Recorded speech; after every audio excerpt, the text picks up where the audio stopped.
So now we've checked whether everyone can hear us, we'll get started.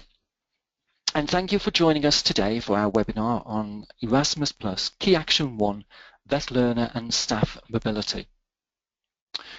This webinar is aimed at applicants looking to apply for funding under the decentralised strand of Key Action 1, known as Vet Learner and Staff Mobility. The webinar will primarily focus on how to fill out the application form, as well as some hints and tips to help you with the application process. Now, just to show you that we are real people, we're going to actually switch on our webcams, so myself and my colleagues will do that now. Hopefully our faces will appear on the screen that you'll be looking at, and you should be able to see us. In fact, that's myself. Okay, we've got my colleagues Raj and Vicky hopefully coming along very soon.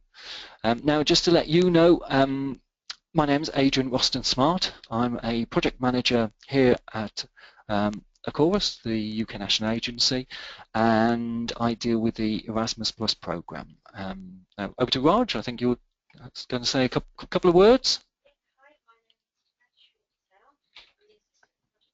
Here at Erasmus Plus. Sorry, I do apologise about that. Sorry, my name is Rajshri Patel. I'm Assistant Project Manager at Erasmus Plus, and I'll be here to help answer some of your questions today. Over to Vicky. Hello, my name is Vicky Hyams. I'm an Assistant Project Manager at on the Erasmus Plus team, and I'll be also helping to answer your questions today. Okay, so we're going to close our webcams off because I think we could be a distraction, and in fact I can see myself on my computer and it's definitely distracting me. So anyway, so we'll switch that off now.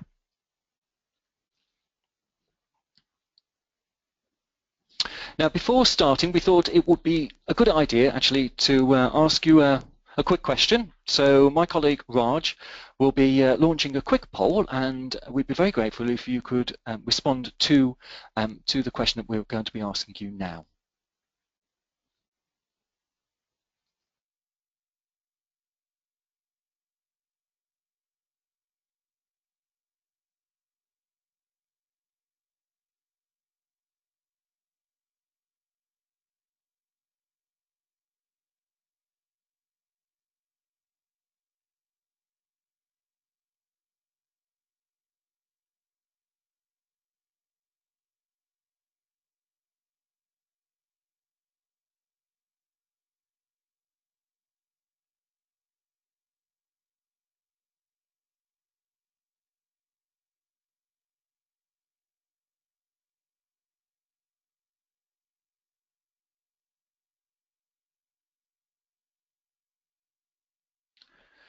So thank you very much for everybody's responses to that. And it's great actually to see that so many people, we've got 73% who were able to or were, came along to one of the information sessions. Now, this particular presentation will build on what was discussed at those information sessions.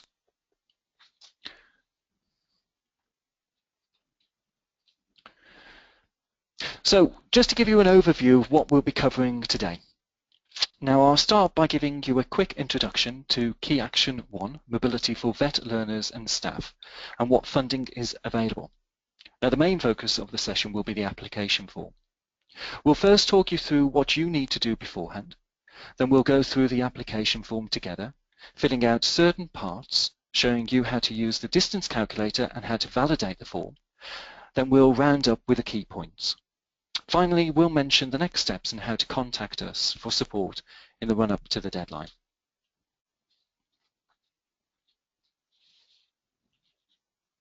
Now, Key Action 1 offers opportunities for both vet learners and staff to participate in mobility activities. As a basic overview, funding can be used to support apprentices and vet students undertaking vocational training within a vet organisation. Apprentices or vocational students and graduates who have recently completed their apprenticeship or course can also benefit from this opportunity. In respect of staff, funding can be used to support staff engaged in vet activities, including support staff, managers, and guidance staff, as well as teachers and trainers working in the sending organisation. Vet learners involved in both IVET and CVET can undertake a placement abroad in either a VET institution, a company abroad, or a combination of both activity types, depending on their needs. IVET includes full-time students, part-time students, and anyone undertaking an apprenticeship. CVET includes participants involved in any form of education or training that's undertaken outside of their initial education and training or after their entry into working life, with the aim of improving or updating their knowledge and or skills, or indeed enabling participants to continue with their professional development.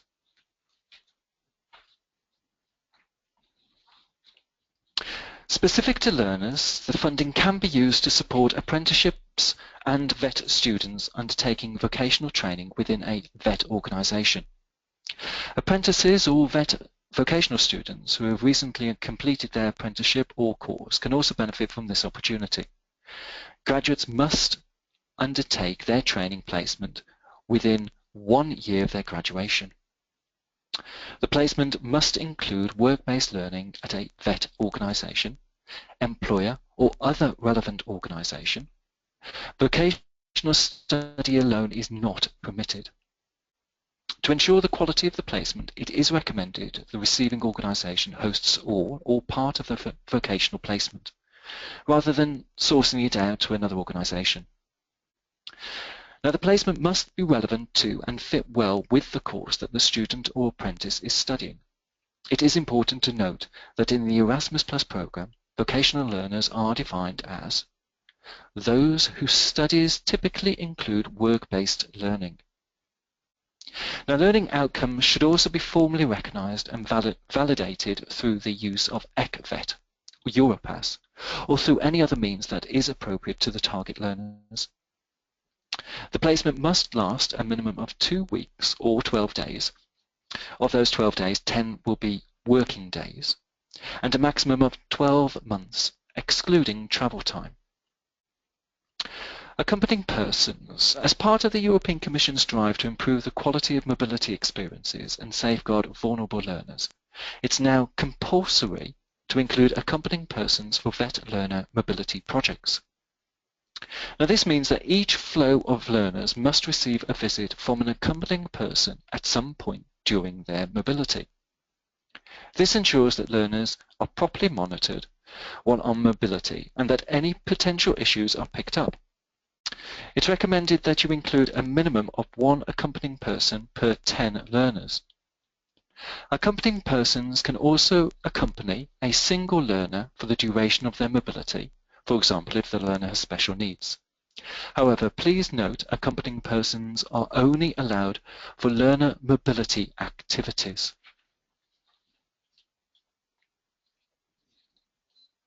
Specific to VET staff, there is the opportunity to undertake mobility activities, including, firstly, teacher training assignments, where staff deliver teaching or training in a VET organisation abroad. Now, for 2016, this also encompasses hosting a trainer or teacher from a partner organisation to deliver structured training at the applicant organisation or its consortium partners. Secondly, staff training. Staff undertake a work placement or job shadowing experience in an enterprise or any other VET organisation abroad. Funding can be used to support staff engaged in VET activities, including support staff, managers and guidance staff, as well as teachers and trainers working in the sending organisation. The training must respond to clearly identified staff development or training needs, or must contribute to your organisation's strategic approach on modernising or internationalising education provision. The learning outcomes of the training must also be appropriately recognised and shared widely with others in your organisation. In addition, in the case of teaching or training assignments, Key Action 1 is also open to persons from enterprises, public sector and or civil society organisations. Staff mobility activities can last from 2 days to 2 months, excluding travel time, and must be consecutive. This criteria includes the hosting activity mentioned previously. Now, projects can be made up of both vet traineeships and staff mobility, but you must demonstrate how the two activities fit with the wider objectives of the project. Now, there are various roles that participating organisations play in the implementation of a vet, learner and staff mobility project. I'm going to outline these and the responsibilities that each one should undertake. So looking at the list that you have in front of you. Now we've got first the applicant organisation. Now this organisation is in charge of applying for the mobility project, signing and managing the grant agreement and reporting. The applicant can be a consortium coordinator, leading a mobility consortium of partner organisations from the same country, aimed at sending vet learners and staff to activities abroad. The National Mobility Consortium Coordinator can also, but not necessarily, act as a sending organisation. This organisation, along with its consortium partners, act as a host organisation and receive teachers or trainers from partner organisations to deliver training to vet staff. Sending organisation, the next on the list. This is in charge of selecting vet learners and staff and sending them abroad. And it can be the applicant organisation or its partners in a UK consortium, as I mentioned just now. The third on your list, receiving organisation. Now this is in charge of receiving foreign vet learners or staff and offering them a programme of activities or benefiting from a training activity provided by vet staff. That includes sending and hosting under staff mobility. It's recommended that your receiving organisations host all or part of the placement. If your receiving partner is hosting no part of the vocational placement, you should still provide details on their suitability, their experience, expertise, as well as their links to businesses, industry or training institutions. All receiving partners must be detailed in your application form, as additional partners cannot be added at a later stage. Now the fourth on your list is intermediary organisation. Now that's an organisation active in the labour market or in the fields of vocational education and training.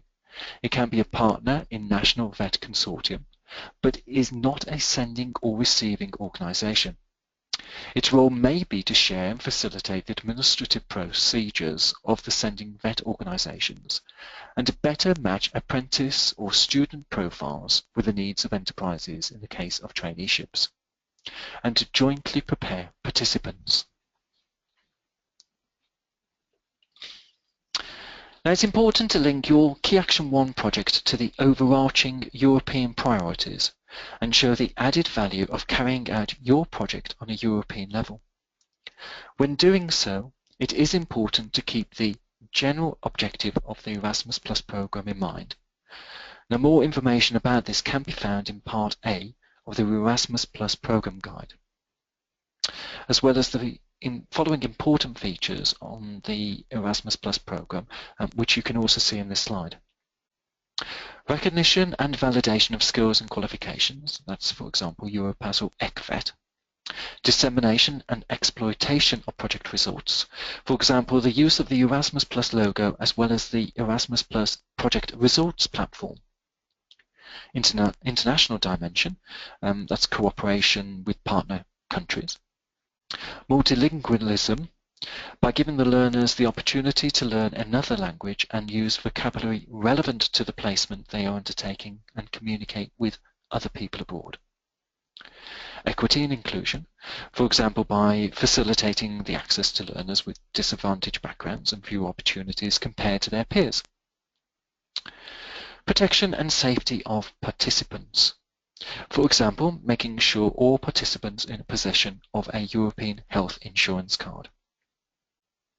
Now please have a look at the specific objectives for the field of education and training on page 27 in the programme guide. In addition to this, there are specific priorities to increase the applications from further education colleges and projects that are including apprentices. This is due to the fact that take-up from these sectors has been underrepresented so far, and we would like to encourage applications in 2016. However, we won't be offering additional points during the assessment process for organisations that meet this priority area. All applications will be supported and assessed fairly, so the onus is on the applicant organisation to produce a good quality project proposal.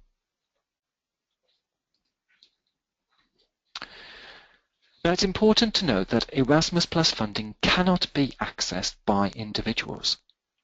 So an organisation must apply on behalf of the participants it plans to include in the project. If you are planning to apply as a National Mobility Consortium, you must have a minimum of 3 UK-based partners. Now please see page 9 of the Guide for Applicants for more information on National Mobility Consortia. Now you must have at least one receiving partner under a vet, learner and staff mobility, and you must list all of the proposed partner, receiving intermediary organisations in the application form, as they cannot be added at a later date. Now projects can last from 12 to 24 months, however the project activity must be well planned, and you should ensure you have allowed enough time for all the activities within the project to take place. Projects can be made up of both vet traineeships and staff training and hosted staff mobility, but you must demonstrate how the two activities fit with the wider objectives of the project. Once you have decided what it is you want to do, you have found partners and thought about how to address differently European priorities, you will need to complete the following 2 registration steps. Firstly, you will need to register on ECAS. Now ECAS is the European Commission's authentication service, and you'll need to register here to use any type of the external European Commission tool. We have a video guide on our website which will talk you through how to do this, and you can find the link to it in your handout. Now secondly, you'll need to obtain a participant identification code. Now that's often shortened to PIC, P-I-C. Now you'll need that to access the participant portal. Now the participant portal is the single entry point for the electronic administration of EU-funded projects related to Erasmus+. You will be prompted to provide information about your organisation as well as uploading documents related to your organisation. Now these documents are needed to prove the legal status and financial capacity of your organisation, and it is essential that the information on these documents matches the information on the portal. Now if your organisation already has a PIC, you shouldn't actually create a new one. You need to use the one that you already have. However, please make sure that all the information is up to date. Now, if your organisation does not have a PIC, and we would ask that you double check that, you will need to obtain one before applying. Now note, if you are applying for a new PIC, please make sure you register on the correct participant portal. The link provided in the handout is for the Education, Audiovisual, Culture, Citizenship and Volunteering portal. Now that is the correct one you must use. However, if you were simply to search on the internet, you might come across the Research Participant portal. Now that isn't the correct portal for Erasmus+. Now you can find out more information about the application process in Part C of the programme guide. Now you will also need to download the partner mandate templates from our website and have them filled in by your respective partners and signed by both parties. Now make sure that all the information, such as the name of the organisation, address and legal representative on the partner mandate, is identical to the information in the application form. Otherwise, the partner mandate will not be accepted.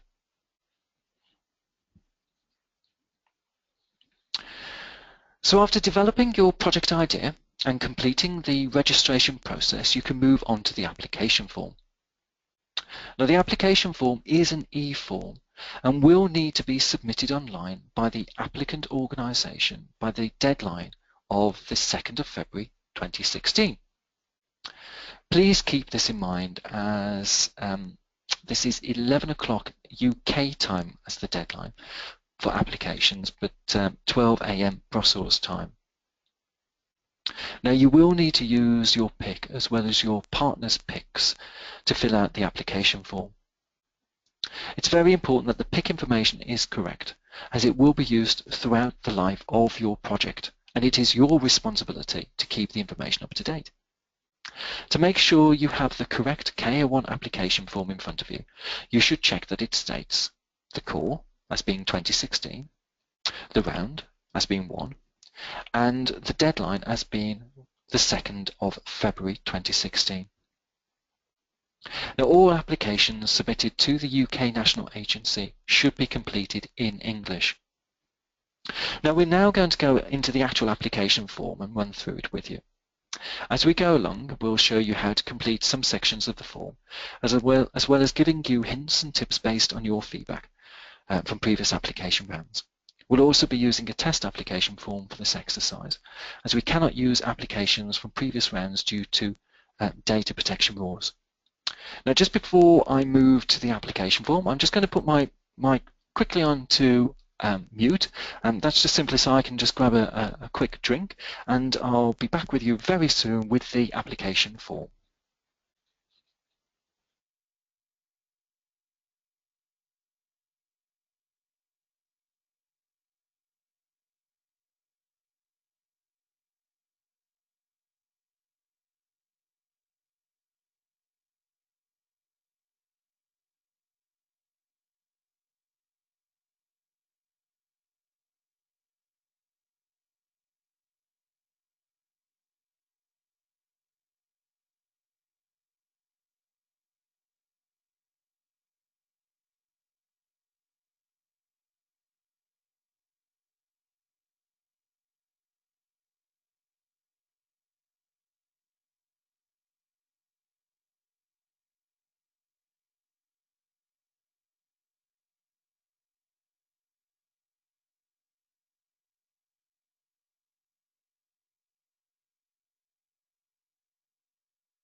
Okay, so on your screen you should actually see the test application form that we're now going to go through. As I've just mentioned, this is an eForm, and it is available to download from the Apply for Vet Learner and Staff Mobility Funding page of the Erasmus Plus website under Key Action 1.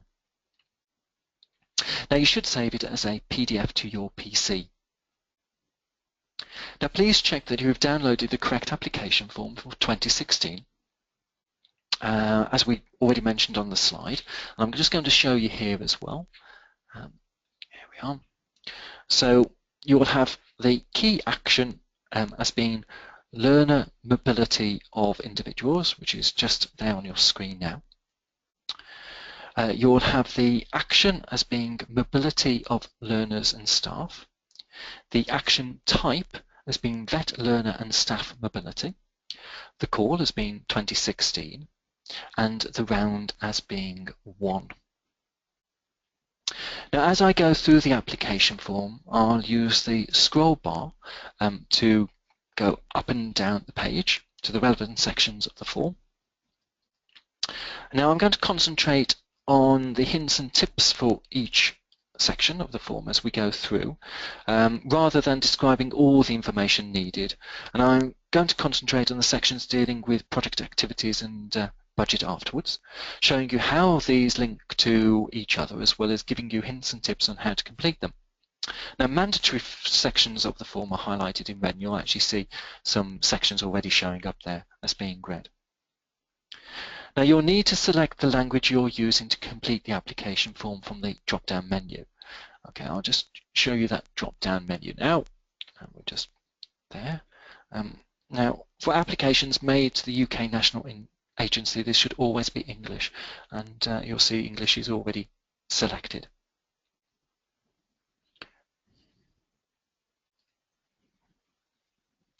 Now you'll need to input your start date and choose the project duration. There we are. If we see that, we've got a start date there and the project duration. Now the form will automatically fill in the end date for you. But remember that the start date must be between the 1st of June and the 31st of December 2016. Now ensure that the project duration that you select is realistic for the action you are applying for. Now this is the total duration for your whole project, not just the proposed mobilities, and it will need to encompass all project-related activities from promotion through to evaluation and dissemination. Now I'm going to scroll down now to section C. And this relates to the participating organisations. Now remember, when you put in your PIC and your partner's PIC numbers, the information will automatically populate from the information in the participant portal. I'm going to show you this now actually. We have a PIC number entered there, as you can see on your screen, and I'm just going to check the PIC, and there we are. It's added in all that extra information. Now you'll be doing that, and then you'll check the details, and if you notice any details are incorrect for you or your partner, they will need to be corrected in the portal. Now if you are applying as a consortium, all members of the consortium must be from the same programme country, and they need to be identified at the time of applying for a grant. A consortium must comprise of at least 3 VET organisations, that's you and 2 other UK organisations. A better quality application will be specific and name the key persons who will be delivering the project and their skills. Explain how your organisation's previous experience of delivering projects or activities has built the skills and knowledge needed for the activities you propose in the application. And you'll see actually there's questions relating to all of this here under this particular section.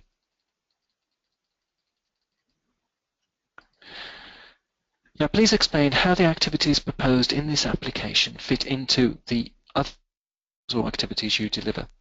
Now this will help the assessors understand what needs and expertise your organisation has, and this will make it easier to see the potential impact of the project on your organisation. Now make sure it's clear from the description of each partner's work and expertise why they have chosen to participate in the project. This applies to all partners, including small organisations which may be involved.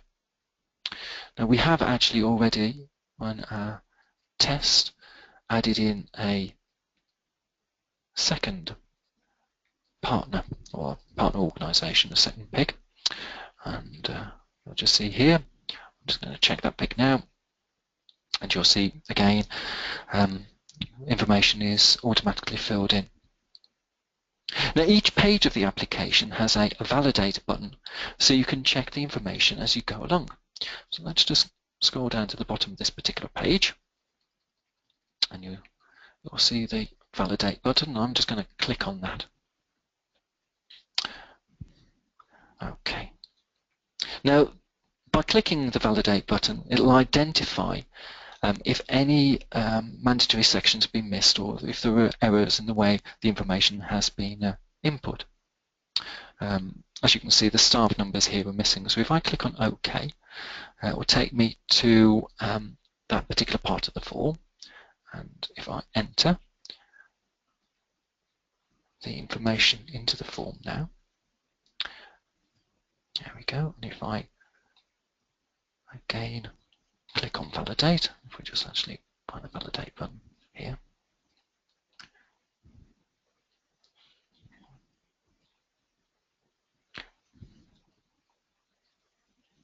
it's telling me again that we've got some information missing, so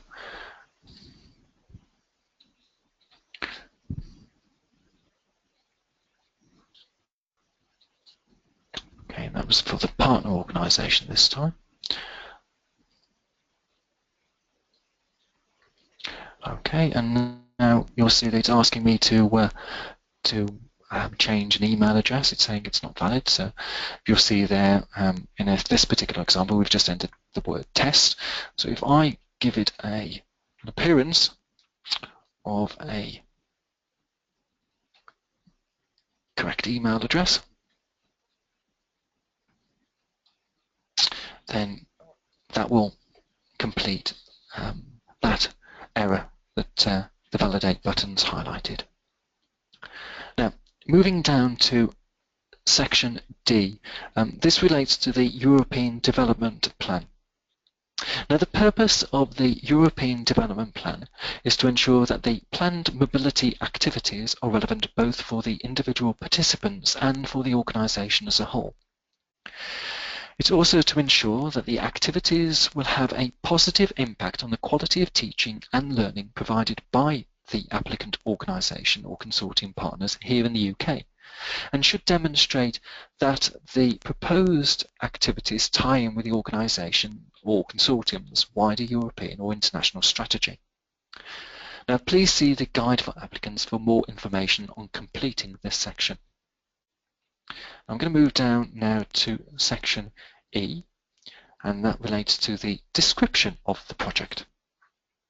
Now, here you should show a clear link with the priorities of Key Action 1 and the action objectives and principles by carefully considering the aims of Key Action 1, which are on page 30 through to 33 of the programme guide. You should also think about which of the general priorities for the field of education and training listed in Part B of the programme guide are relevant. Now, explain the specific needs or issues your project will address based on a genuine needs analysis you or others have done in relation to the participants and organisations you plan to involve. Describe the specific needs of specified participants and organisations and show how your project will respond to these. Now, it's very important that you should demonstrate how the learners and or staff who you select to take part in the activities will benefit directly from the project proposal. Now, moving on to section F.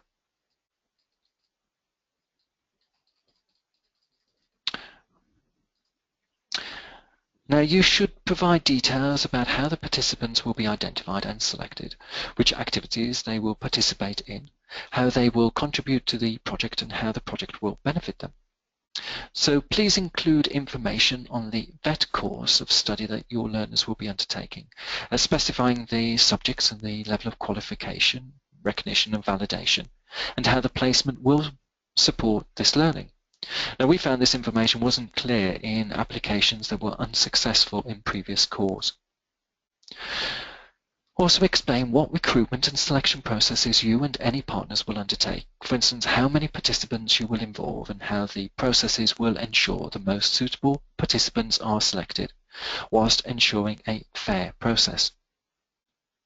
Ensure you carefully detail the training VET staff will undertake if you are hosting teaching or training activities, as the course content must tie into the learner needs analysis and organisation strategy or requirements. Make sure that the placements aboard match participants' training and or professional development needs. Applicant organisations and their partners should work closely together to match the selected participants with a suitable vocational placement. Now, make sure you address how you will ensure participants are eligible under the rules of the Erasmus Plus programme. For example, in the case of recently graduated VET learners, how you will ensure their placement takes place in the eligible period. Now, that's within 12 months of graduation. Your learner outcomes must also be clearly linked to the aims of the project and relevant to the needs of your participants. That's to say, agreed with both the learners or staff of the sending or hosting organisations, placement providers and partner organisations. Participants' training and the skills required during the placement should be recognised, and you should consider involving European partners in the validation process. You'll need to detail within the application which European and or national instruments or certificates will be used to validate the competencies acquired by participants in addition to Europass. Now, you should also consider incorporating ECVET. Now, that's the European Credit Transfer System for Vocational Education and Training into the project. Now, ECVET enables the skills that participants gain whilst abroad to be validated against the individual's learning outcomes in respect of the knowledge, skills, and competencies required to achieve a qualification.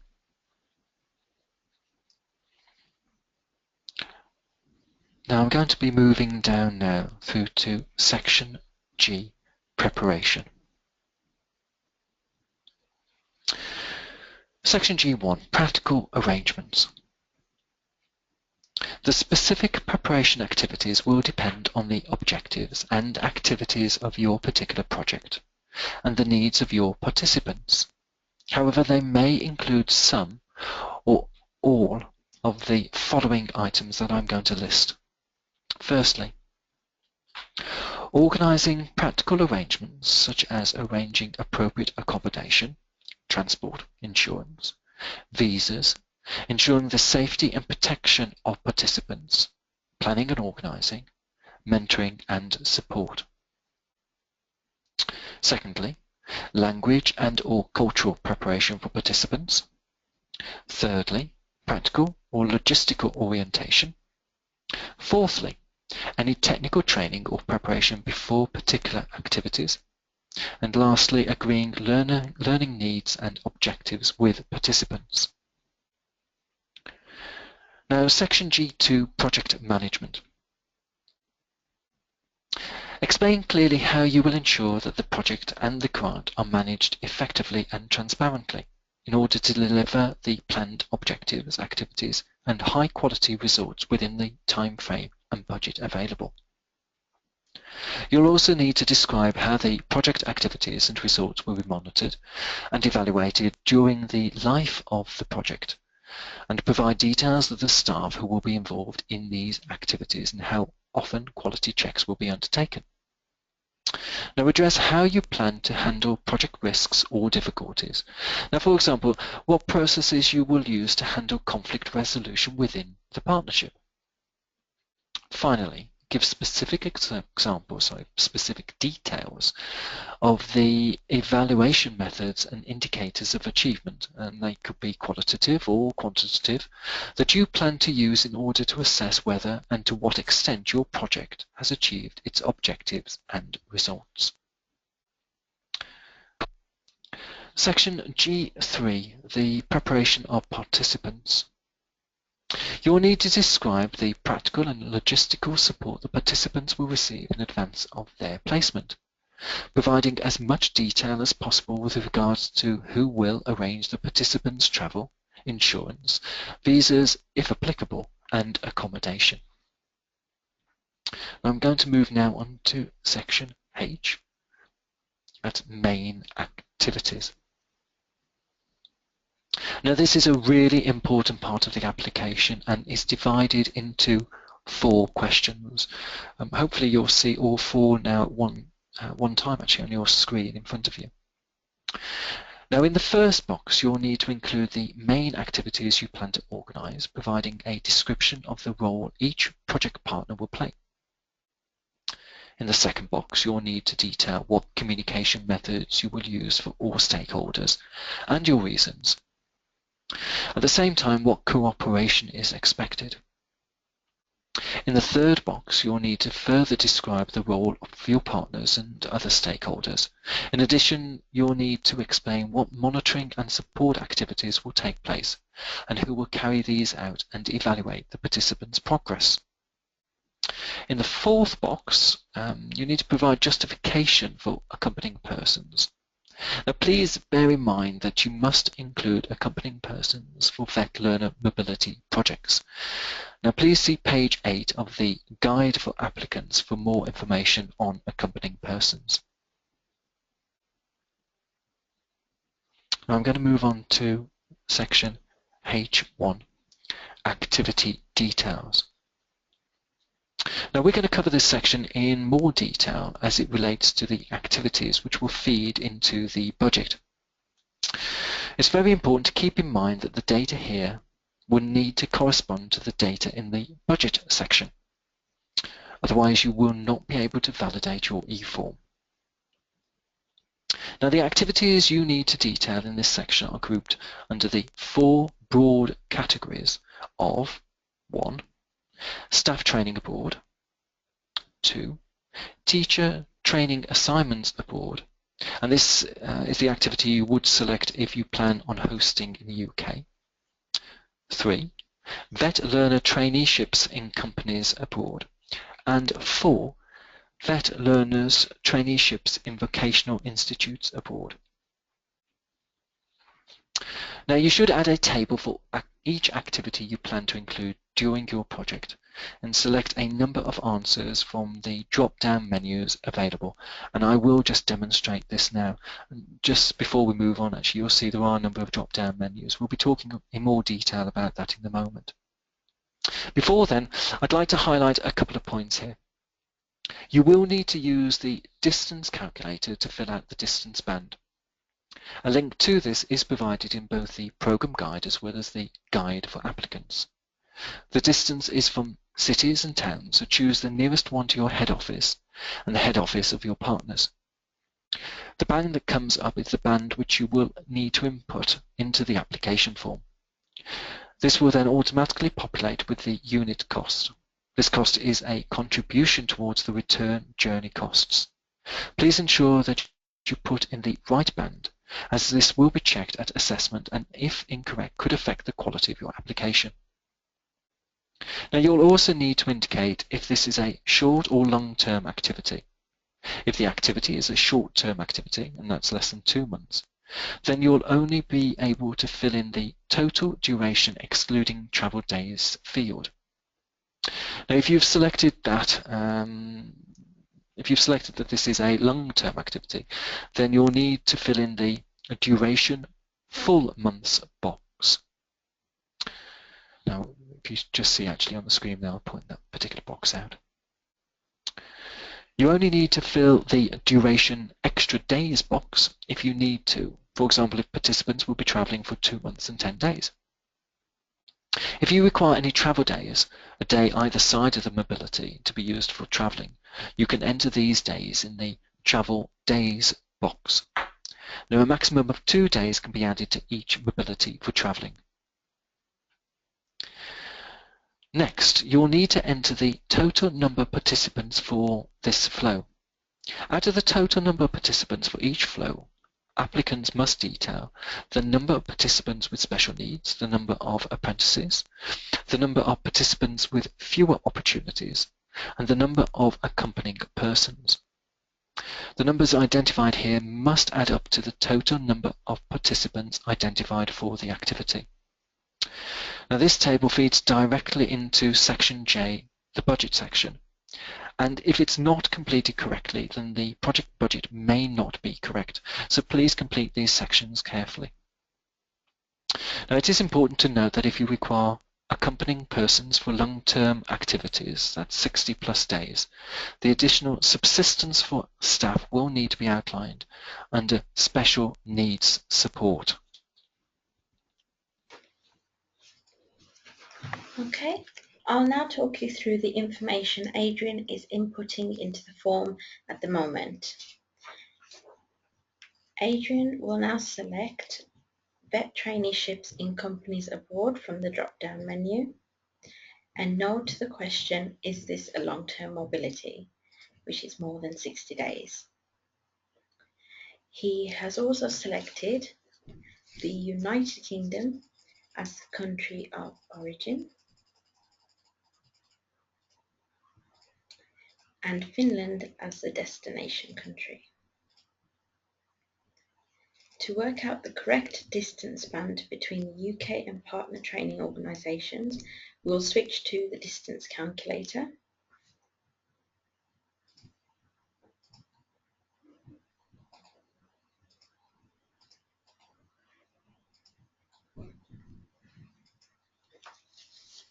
So the distance calculator works by you inputting the town or city that will be the point of departure and arrival for training.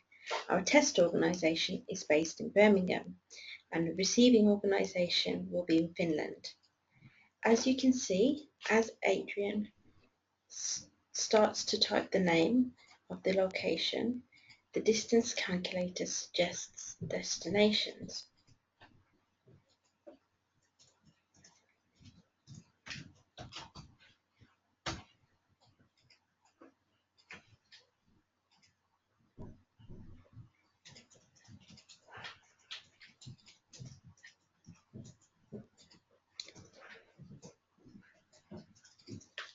Yeah, Roger's just talking through this at the moment. Doesn't seem to be wanting to play games right now, so let's just try again. So I'm entering into the distance calculator. Add a original destination is Birmingham, so let's just do that again. I'm going to actually see if we can refresh the browser window there, just so that you can start from scratch.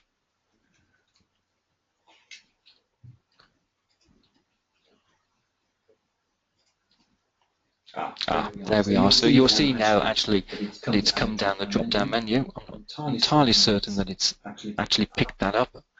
Let's just see if it picks up something for Helsinki.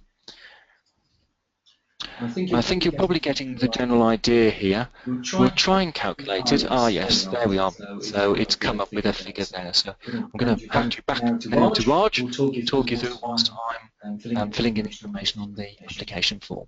Okay, so as you saw when Adrian clicked calculate, the button provides the distance in kilometres, and this number is what dictates which distance band you need to select. So Adrian has switched back to the application form to now input the information. So he's selected the distance band that matches the distance calculator and also included the duration of the placement activity, which will be for 10 days. And also this includes the travel days. You can see we've input 2 days. And then now he will include the number of participants, which will be including any accompanying persons if required.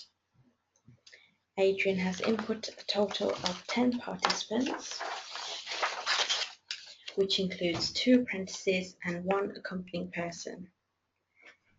If your project will include participants with special needs or fewer opportunities, you should include the number of these here as well. It's important to remember if you are including accompanying persons and they will be travelling for the same duration as the learners, you do not need to add another table for this activity. However, if the accompanying person is travelling for less time, you will need to add another flow under Teacher Training Assignments Abroad and specify the duration. So you can use the plus symbol here to add more flows for an activity and the minus symbol to remove the last flow in the list. You can also add new activities and remove activities using the Add Activity and Remove Activity buttons. We shall see how inputting this information affects the budget section later on in the form. Thanks, Raj. I hope that people found that exercise useful. Remember that the guide for applicants has step-by-step guidance to completing the form, so please do use it. Now I'm going to move on and discuss section I, and we'll just scroll down now. There we go. Now this relates to follow-up. Now be as specific as possible about the impact of the project in addressing the needs you have identified earlier in the application. Now you need to describe the expected impacts on individual participants, the participating organisations, the target groups they work with, and other relevant stakeholders. For dissemination, you need to show you've carefully planned your dissemination and mention what messages you want to share. You'll also mention what activities you'll be undertaking to do this and when. You should be as clear as possible about who you will target with your dissemination activities. Now describe the impacts you expect to achieve at local, regional, national, European and/or international levels. This should address the expected impacts both during the life of the project and after it has finished. Now it's important to show how the project will deliver a greater potential value than a similar cooperation project between organisations within the same country. You should plan for dissemination activities to take part throughout your project lifetime and not just at the end. Now have a look at Annex 2, the Programme Guide, which provides practical guidance on dissemination of your project. You should provide specific details of the methods and indicators you will use to measure impact. at what stage you will use them, and who will be involved. Now, don't forget, your evaluation activities should consider the learning outcomes and how the project has contributed to addressing the overall aims of the key action. Detail the qualitative and quantitative indicators of achievement that you plan to use in order to assess whether your project has achieved its objectives and results. You should attach numerical targets to quantitative indicators wherever possible and explain who will be looking after this task. I'm going to move down now to the budget section. Now, you'll find more detailed guidance on how to complete the budget section of the application in our application guidance and also in part B of the programme guide. It's important to be aware that the project is approved, if the project is approved, the applicant organisation will receive the grant and that they'll be responsible for distributing it amongst the partners to ensure the effective delivery of the project. Getting the budget right is a quality criterion. Projects with a correct and duly justified budget are more likely to score high than those that do not. There is no maximum grant amount for a vet learner and staff mobility project. However, you should ensure that the budget requested meets the needs of the activities planned and is realistic in respect of proportionality. This is explained in further detail on page 17 of the guide for applicants. It is important to note that the budget under all cost headings is built up on a unit cost basis for per participant. And now that's except for exceptional costs and the special needs support, which are budgeted for and reimbursed on the basis of actual costs. All budget costs are for sending participants only. That's except under the activity teaching training assignments abroad, where you can now claim costs to host a teacher or trainer to provide structured training to vet staff. Now, a couple of definitions really I think might be quite helpful for you now. Now, unit costs. Now, that's a set amount per participant, which is a contribution towards the cost. For some unit costs you will spend more, and for some perhaps less than the unit cost. Unit costs are used to help make the funding simpler to understand and to manage.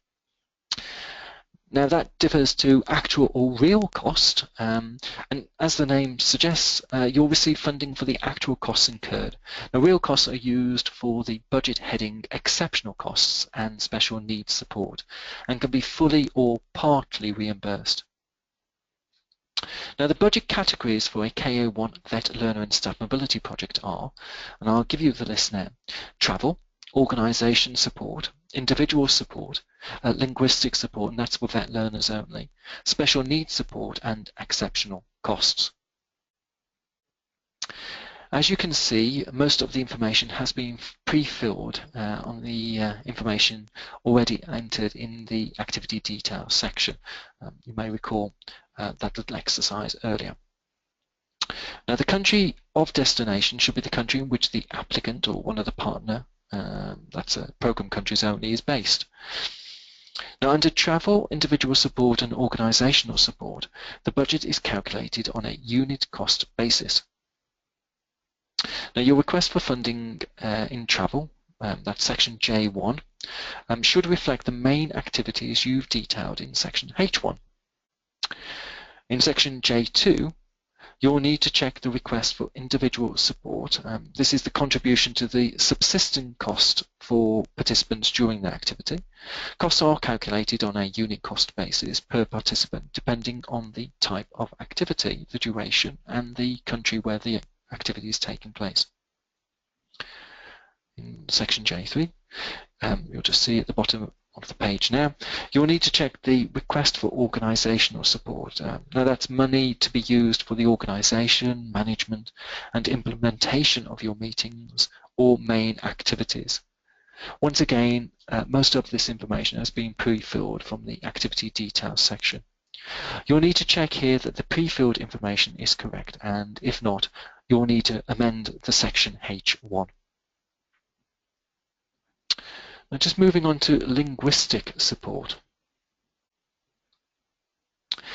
Now this section will only become available to complete if you have described the duration in H1 as 30 days or more, which you may recall I did earlier. Now unit cost funding is available for the linguistic support offered to participants prior to departure or during the activity. Now mobilities are separated out into 3 strands, each with its own specific linguistic requirement and unit costs. Now these are as follows. For placements for VET learners lasting between 30 days and 12 months in duration, using either German, English, Spanish, French, Dutch or Italian, that's Group 1, participants are required to use the Online Linguistic Support, shortened to OLS, tool. Now licenses will be allocated by the UK National Agency. No unit cost is payable here as participants are required to use the European Commission's Linguistic Assessment Tool. Funding from organisation support should be used to absorb any additional costs incurred. Now the second strand, that's placements lasting between 30 days and 12 months in duration, not using German, English, Spanish, French or Italian. That's Group 2. Participants should have some language training provided as part of their preparation activities. €150 unit cost per participant is payable to cover the required linguistic element. Now the third strand, that's placements less than 30 days in duration in any language group, in any language, that's Group 3. Now no additional linguistic preparation outside of that to be provided as part of the organisational support is required, and there's no funding provided. No unit cost is payable here, and funding from organisational support should be used to absorb any costs incurred. Now, linguistic assessment. In this section, you'll need to add the details of the languages the participants will learn. If this falls under Group 1, your participants will give an initial assessment to complement the OLS tool. Okay, so we're going to enter some information to the form here. I'm going to enter now naught into the box relating to linguistic assessment. Into Group 1, I'm going to enter naught as well. And in Group 2, I'm going to enter 9.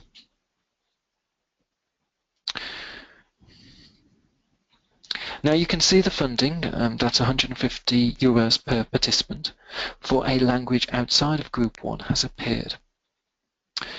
If the language was in Group 1, however, there would be no cost reflected in this section. However, this information allows us to allocate the correct number of OLS course licenses for your project, so please don't forget to complete this section. Now I'm going to move down to section J4.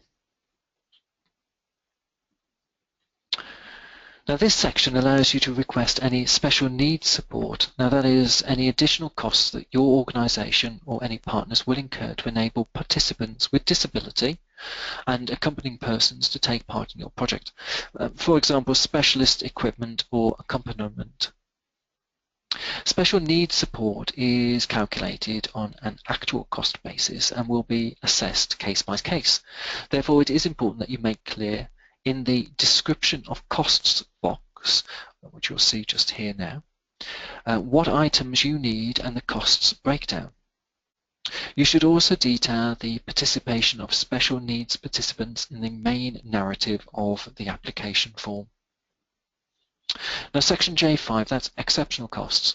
Now these are budgeted as actual costs, and you will need to clearly state in the description of costs box, again, just here, why you need these items and the cost breakdown.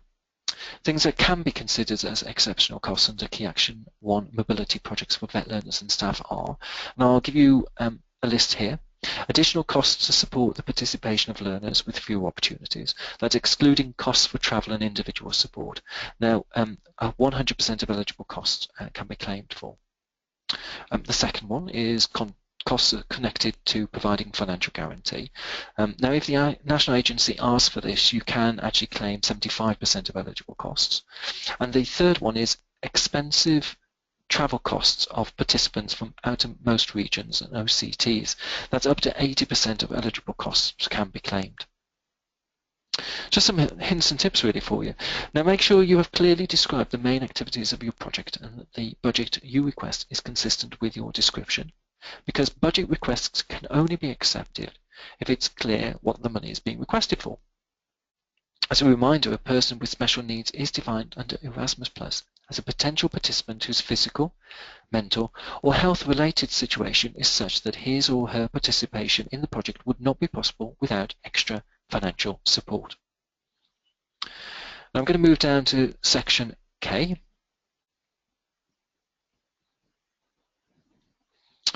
Now this is the project summary. Now this summary will be used by the European Commission and the national agency in their publications, and it will also feed into the Erasmus Plus dissemination platform. So it should be written with this in mind.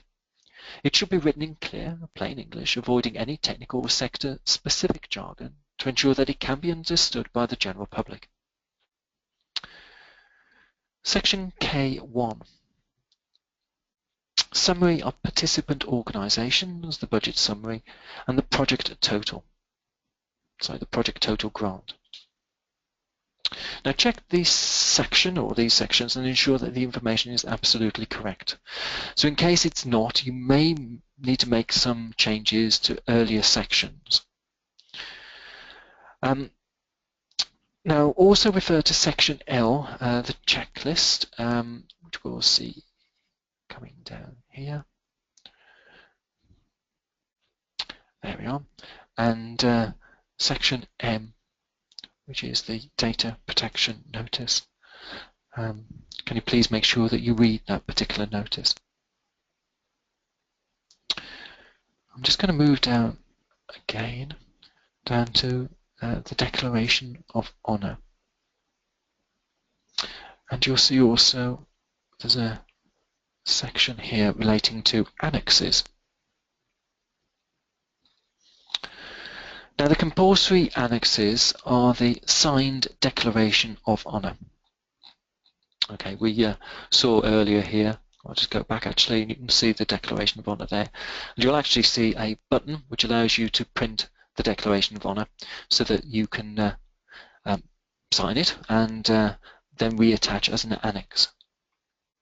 So as I mentioned, the compulsory annexes are the signed Declaration of Honour, the scanned mandates of each participating organisation to the applicant, signed by both parties, and the mandates of each member of the National Mobility Consortium, that's if applicable, signed by both.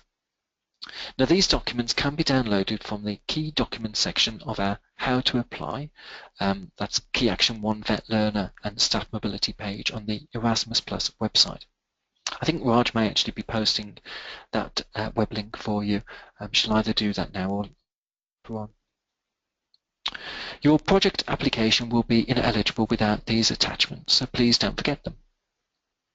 If there is still some room for attachments once these are uploaded, you are able to attach other relevant annexes, such as a training needs analysis, which will be good supporting information should you plan on hosting training activity, and a sample work program. They're just for examples.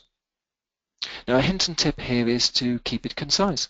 We expect all the information that is key to the quality and the content of your project should be included within the main body of the application form. Now I'm just going to move down here to section P. Now just a few final words really on the submission procedure. Now validate as you go along and after completing the application. Now I'm going to try that, see what happens. So you'll see the validate button, so I'm going to hit validate. Okay, it's coming up that we need to make a change as a mandatory field, so I'll click on OK and it will take us back to a section. As you'll see there that there's no information currently input in that particular box, so just for the purpose of what we're doing now, I'm just going to type in test. Okay, if we go back down to the bottom of our form,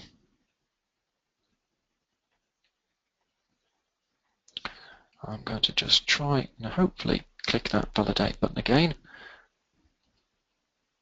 Okay, so as you can see, it said that the form is valid.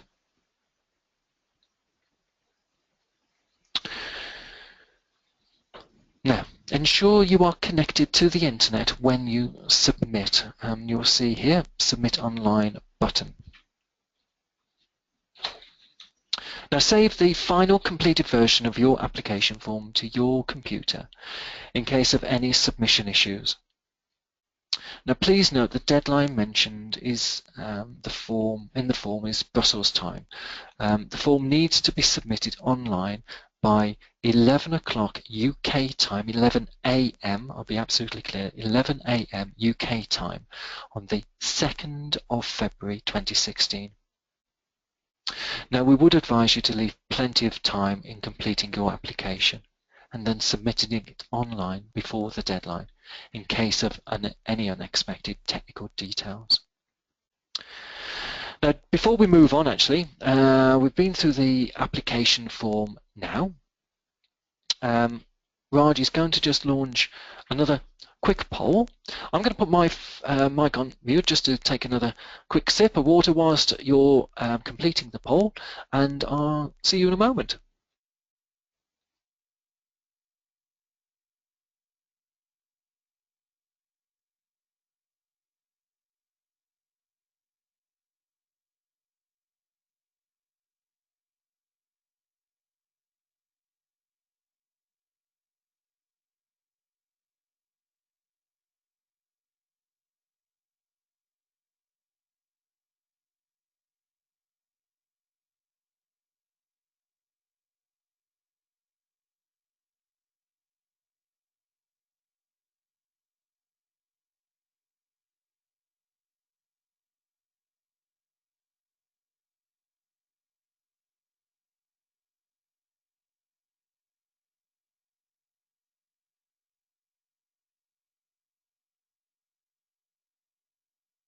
Okay, so thank you for voting. Actually, as you can see the results there on your screen now, we've got 56% of you are saying that yes, you'll definitely be wanting to put in an application to this particular deadline. I mean, that's really positive to see.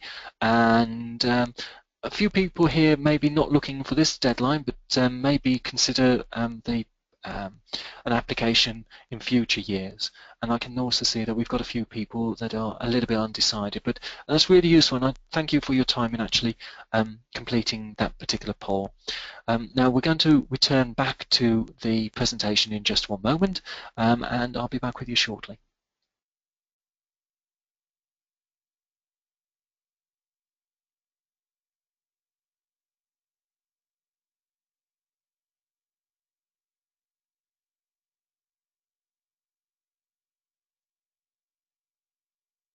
Okay, so we'll move on now with the remaining part of the presentation. I do hope that you found that useful, actually going through the application form. Now please do read the step-by-step guide for applicants whilst you complete it. Now you'll find it a key tool in this process, and so I would urge you to have a look at that. Now once we've received your application, we do some preliminary checks. Your application will not go forward to assessment if your start and end date as well as the project duration are not in line with the criteria specified in the programme guide. Now you'll need to look at page 51 or 52 of the programme guide. Your planned activities are not eligible under Key Action 1 VET. You've not annexed your partner mandates, consortium and others. And you submit your application after 11 AM on the 2nd of February 2016. Now please note, as part of the assessment process, the national agency will also check that the requested budget is in line with the funding rules set out in Part B of the programme guide. If these rules are not respected, your requested budget may be reduced on assessment. So please make sure that you read the programme guide and the national agency guidance available on our website for further details on the eligibility requirements before you submit your application.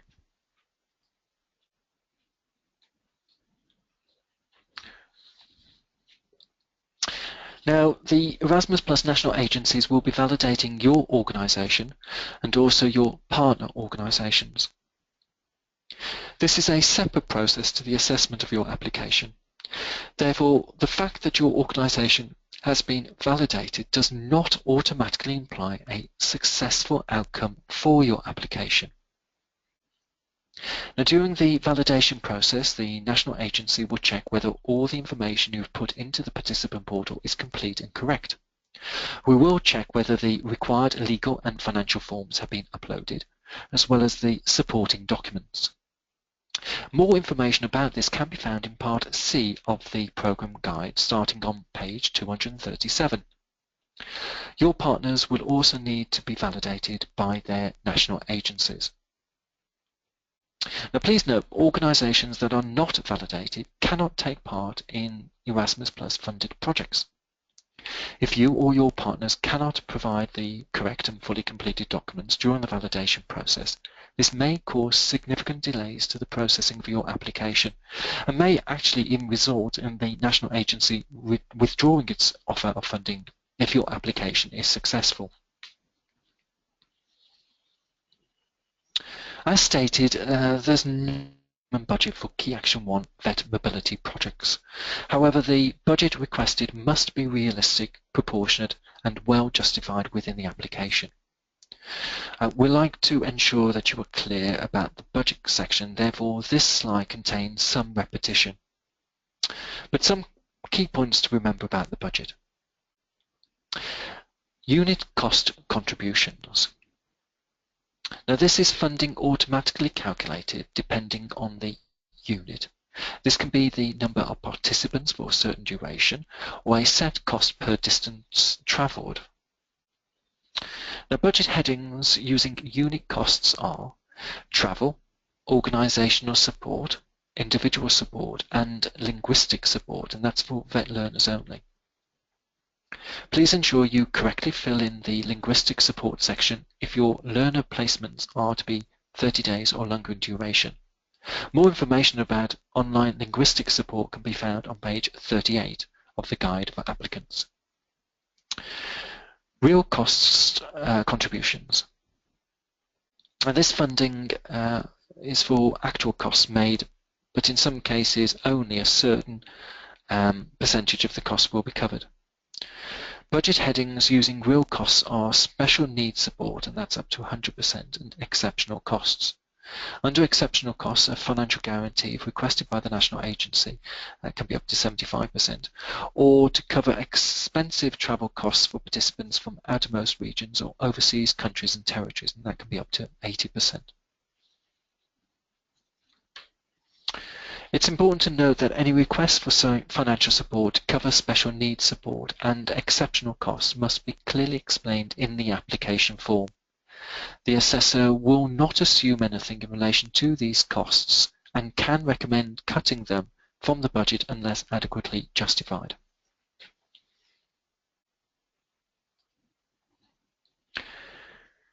Now, the following documents need to be annexed to the application form before submission. The Declaration of Honour, signed by the legal representative mentioned in the application. The mandates of each partner to the applicant, signed by both parties and with the information identical to the information about the partners in the application form. And the mandates for any UK consortium partners signed by both parties, ensuring that the information, again, is identical to that of the application form. Now, we recommend that, where possible, you scan different documents together into a single file. If after checking the annexes are within the size and file format limits, you're still experiencing problems with attaching annexes, you can email them to the Erasmus Plus, at ecoris.com email address, Now, clearly stating which application form they relate to, and you'll need to provide the application hash code, as well as your organisation's details and project name. Now, please only do this if it is as an exception, as it is an exception, I should say, and ensure you have followed all the available guidance first.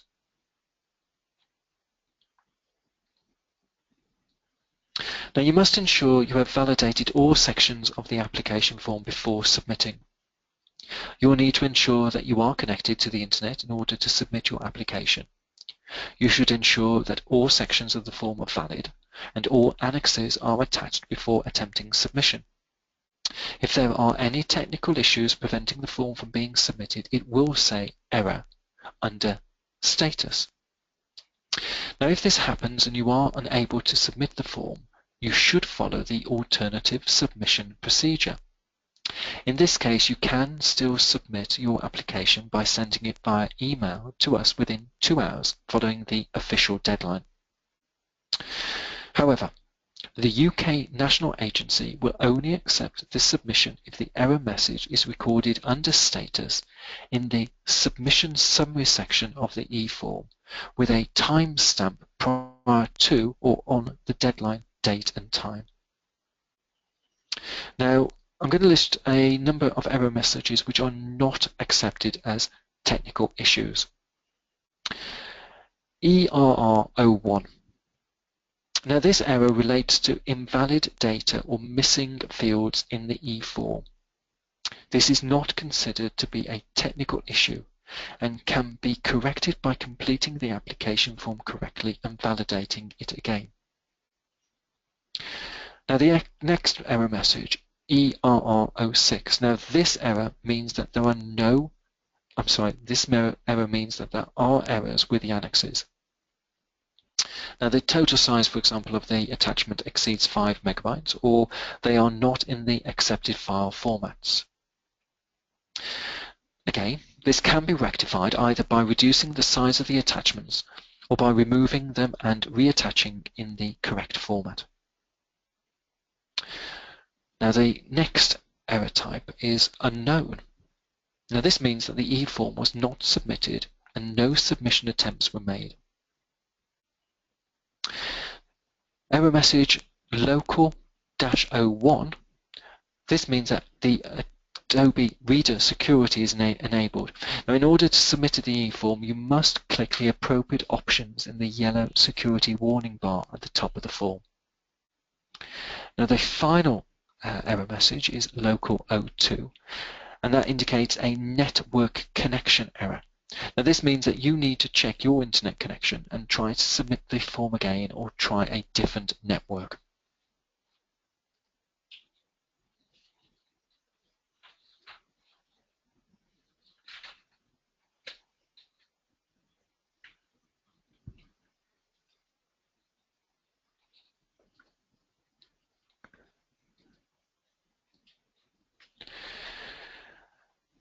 Now, before and while you complete your application, you should refer to the Commission's documents.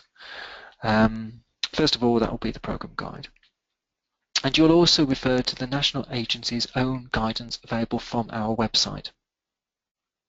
If you have applied before, don't forget to review the feedback you received from us, as this will include key areas of improvement, which will enhance your chances of submitting a good quality application. So, some key points for you to remember. Save the form frequently so no information is lost. Ensure correct options are selected on the application so that important sections aren't deleted. As we've said, while looking through the application form, double check that the budget you've requested is accurate and well justified, and that you respect the maximum amount allowed where applicable. Provide relevant answers to the questions in the application, but remember that there is a character limit on many of these sections. You can see the limit by hovering your mouse over the answer boxes. And it's also a good idea to get someone else to proofread your application and annexes and perhaps check those against the published award criteria. And please leave enough time for completing and submitting your application before the deadline of the 2nd of February.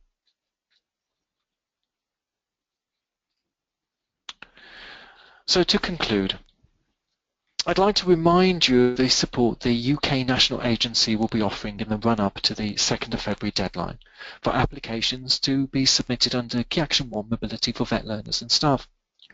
A recording of this webinar will be sent to you in the next couple of days. Now, after the webinar, you will be redirected to a feedback form. Now, please do fill this out as we aim to continuously improve these webinars and have taken previous feedback on board when creating the webinar for this particular round. Now, a detailed guide for applicants on how to fill out and submit the application form is available on the Erasmus Plus website. Now, you'll need to go to the Apply for Vet Learner and Staff Mobility Funding page, and you'll see a link there to that guide. Now, we're currently in the process of updating the links on the Key Resources page, and you'll find this guide there too soon. Now, if you haven't done so already, please sign up to our newsletter, as this provides all the most up-to-date information about the core and about the Erasmus Plus programme. On our website, you can also find other important information and key documents to support you when completing your application. We also have a helpline where our team is available to answer your questions about your Key Action 1 application. And finally, we will be offering project outline feedback sessions where we will be able to provide tailored feedback on your project idea. So please look out for further information on our website. Now, I'd just like to say thank you for all your attention and participation. We'll be around for a couple more minutes to answer any final questions, and if there are any more that come up, please contact us via the erasmusplus@ecoris.com email address or the telephone number that you'll find on the screen on your computer right now. As said, our team is also available every day from Monday to Friday to answer any queries you may have via the erasmusplus@ecoris.com inbox or our helpline. You can see the number on the slide and you can find it in the handout as well. Now, if there are any questions we haven't managed to answer during the session this afternoon, we will get back to you by email afterwards. And please do keep an eye on the Erasmus Plus website for news and further guidance.